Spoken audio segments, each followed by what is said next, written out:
뉴스레터에 오신 것을 환영합니다. 한국의 누리호가 발사되자마자 전 세계 주요 언론들이 대대적으로 일면에 보도하며 한국을 향해 이렇게 외치고 있습니다. 와, 한국은 미쳤다. 어떻게 이게 가능하지?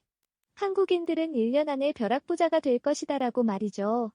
도대체 이번에 한국이 발사한 누리호에 어떠한 기술이 숨겨져 있었고 이게 얼마나 대단한 것인지에 또한 이번에 누리호 발사로 도대체 왜 해외 주요 언론들의 5천만 한국인들의 벼락부자가 된다는 것인지에 놀라운 이유에 대해서 최고 수익률 채널에서 여러분들에게 단독으로 전해드리겠습니다. 2011년 10월 20일에 오후 5시에 발사된 누리호 1차 발사는 반쪽짜리 성공이라는 타이틀이 붙여졌습니다. 사업 주체의 분리와 700고도 도달에 성공했으나 3단 부엔진의 조기 연소로 탑재체인 더미 위성이 위성못 사체라고 하는데 이것을 지구로 저궤도에 안착시키는 데에는 실패했기 때문인데요. 비행 도중 3단 산화제 탱크에 헬륨 탱크에 고정지지부가 풀린 것이 주요 원인이었던 것으로 밝혀졌습니다. 그로부터 수개월이 지난 오늘 누리호 2차 발사가 기적처럼 이루어졌는데 누리호가 발사되자 전 세계 언론들이 놀라운 반응을 보이고 있습니다. 이것이 가능하단 이해 말도 안 돼. 라며 한국이 공개한 극비 기술에 입을 다물지 못하고 있습니다. 누리호 1차 발사는 원래 1월 15일로 예정됐었지만 강풍 때문에 하루 연기됐습니다. 기상 불안정으로 누리호 이성 여부를 바로 판단하지 못했던 과학기술정보통신부와 한국항공우주연구원은 어제 오전 6시부터 이어진 회의 끝에 위성 발사를 하루 연기하기로 결정한 것인데 나로우주센터 일대 바람이 점차 강해질 것으로 보여 누리호 기립 작업이 어려울 것 같다는 결론을 내린 것입니다. 그리고 다음 날인 6월 16일 안타깝게도 센서 불량이 발견되면서 또 한 번 미뤄졌는데요. 하지만 이러한 역경을 뚫고 대망의 오늘 누리호가 2차 때와는 달리 문제가 됐던 탱크 덮개의 두께를 대폭 보강하고 구조를 변경, 헬륨 탱크 지시구조물을 강화하여 발사했는데요. 한국이 자체 개발한 기술로 발사체인 누리호를 쏘아 올린 것도 해외 언론들은 극찬하고 있지만 이보다 더 주목받고 있는 것은 바로 이 발사체에 실린 5기의 위성들이었습니다. 외신들은 이번에 우주로 향한 5기의 한국산 최첨단 위성들은 지금까지 지구상에서 한 번도 보지 못한 놀라운 기술들을 탑재하고 있다라며 한국이 우주산업의 역사를 바꾸는 게임 체인저가 될 것임은 분명해 보인다라고 극찬을 아끼지 않았습니다. 이번 누리호에는 한국이 독자적으로 만든 발사체로 실제 위성을 처음으로 쏘아 올리는 역사적인 순간으로 큐브 위성 4기를 포함해 총 5기의 실제 위성에 탑재됐습니다. 큐브 위성은 특수임무를 수행하는 초소형 위성으로 발사 후 7일째 되는 날부터 조선대, 카이스트, 서울대, 연세대가 제작한 큐브 위성이 순서대로 궤도에 놓이게 됩니다. 이 중에서 특히 카이스트가 개발한 초소형 위성이 전 세계적으로 주목을 받고 있는데요. 이 랑데부는 카이스트 항공우주학과 교수팀에서 개발을 총괄한 초소형 큐브 위성으로 가로 세로 10cm의 높이가 34cm의 이름 그대로 초소형 큐브 위성입니다. 그런데 놀랍게도 이렇게 작은 위성이 할 수 있는 일은 상상을 초월하고 있습니다. 여러 파장대의 빛을 동시에 촬영할 수 있는 초분광 카메라가 장착되어 지구를 관측할 수 있고 빛의 반사를 이용해 물체가 무엇인지도 예측할 수 있는 최첨단 기술이에요. 큐브 위성 광학 장비를 개발한 김 연구원은 다양한 파장대를 보며 물체가 뭔지 모를 때 어떤 물체인지 구별할 수 있다며 지면에서 보이지 않아도 내부에 어떤 광물이 있는지 농업 분야에선 수확물이 얼마나 상했는지도 알 수 있다고 밝히죠. 전 세계 언론들은 난리가. 한 해외 주요 언론사의 한국의 신우주 기술은 지구 역사상 단 한 번도 보지 못한 출신의 혁명으로 한국이 조만간 지구의 미래를 통째로 바꿔놓을 수 있다라고 극찬을 쏟아냈습니다. 일각에서는 한국이 세계의 2위를 다투는 미국과 러시아를 모두 제치고 우주위성 분야 세계 1위가 될 수 있을 것이라 확신했습니다. 큐브 위성은 인프라 비용이 적게 들기 때문에 최첨단 기술력만 보유하면 얼마든지 1위가 될 수 있는 시장이기 때문인데요.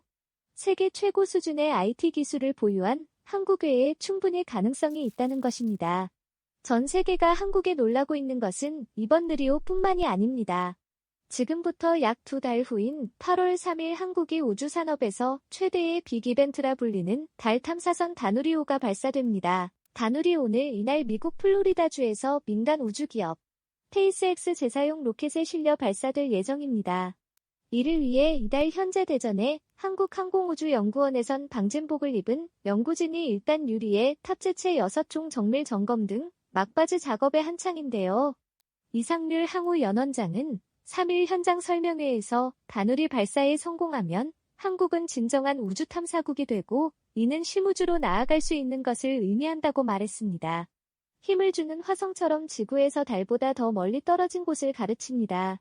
단, 우리 발사에 성공하면 한국은 러시아, 미국, 중국, 일본, 유럽연합, 인도에 의한 세계 7번째 달 탐사국이 되는데요. 자타가 공인하는 7대 우주 강국 반열에 오르게 되는 것입니다. 지구에서 달에 대한 조사가 본격적으로 시작된 것은 16,009년 갈릴레오 갈릴레이가 최초로 망원경을 이용하면서부터입니다. 그리고 미국과 소련의 본격적인 우주 경쟁이 시작됐는데요. 미국이 1968년 세계 최초로 사람을 달에 보내는데 성공하면서 세계 최고의 우주 산업국으로 도약했습니다. 당시 한국은 우주에 대한 개발을 시작조차 못한 백지 상태였죠. 그런데 이로부터 불과 50년 만에 한국이 기적을 만들어냈습니다. 우주 분야 세계 꼴찌에서 단숨에 세계 7위 현재 개발 중인 극비 기술들까지 완성되고 나며 미국과 어깨를 나란히 하는 세계 공동 1위로 등극이 가능하다고 전문가들은 말하고 있는데 이번 한국의 달 탐사선은 지금까지 미국이나 러시아에서 시도조차 하지 못했던 최첨단 기술들이 대거 탑재되어 있고 특히 달에 있는 무한한 자원을 지구로 가져오는 한국의 초대규모 프로젝트에 전 세계에 관심이 집중되고 있습니다.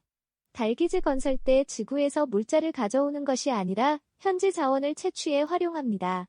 또 화성의 우주선의 연료와 산소물 등을 충전할 수 있는 전초기지를 세우는데 뿐만 아니라 달에 매장되어 있는 히토류나 핵융합 연료를 채취해 가져옵니다. 이를 우주 현지자원 활용 ISREU라고 하는데 미국 주도의 국제유인 달 탐사 프로젝트에 아르테미스에 우리나라가 IS 합류를 주도할 전망입니다.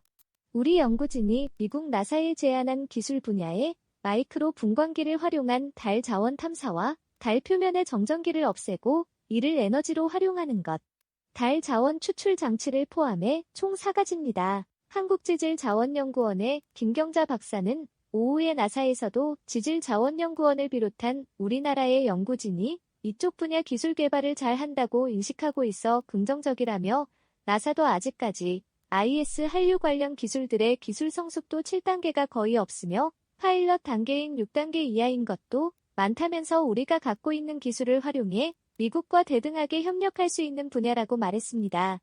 이 소식이 전해지면서 해외 주요 외신들이 5천만 한국인들의 단숨에 벼락부자가 될 수 있다고 대대적으로 보도하고 있는 이유는 바로 달에 있는 엄청난 양의 자원 때문입니다.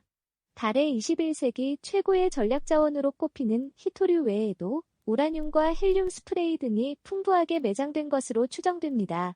특히 지구에는 거의 없지만 달은 최소 100만 톤이 존재하는 것으로 추정되는 헬륨 슬리는 인류의 미래를 풍요롭게 해줄 강력한 대체 에너지원으로 꼽히고 있는데요.